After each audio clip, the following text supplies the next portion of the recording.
Et oui, c'est désormais chose faite.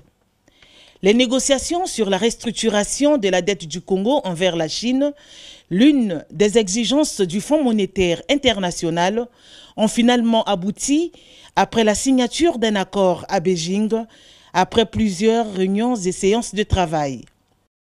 Le document a été signé côté congolais par le ministre des Finances et du Budget, Calixte Ganungo, en présence de son collègue Jean-Jacques Bouya, de l'aménagement de l'équipement du territoire des grands travaux, chef de délégation, et côté chinois par Peng Hao, directeur général adjoint, chef du département du crédit souverain de la Banque Export-Import de Chine. Après une longue période de discussion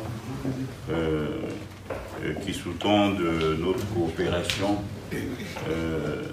face à notre dette qui était devenue insoutenable.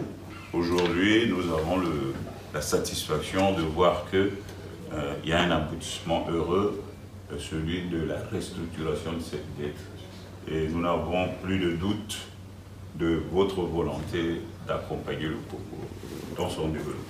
Jouant un rôle très important dans le partenariat stratégique conclu entre les deux États en 2006, l'Exim-Banque de Chine, à travers cet accord, réaffirme sa position d'acteur clé en tant que partenaire technique et financier de cette coopération.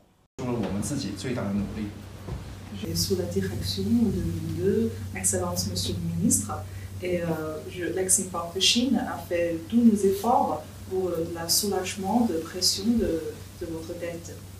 La signature de l'accord de restructuration de la dette du Congo envers la Chine a été sanctionnée par la réception de la délégation congolaise par le président de l'Exim-Banque de Chine.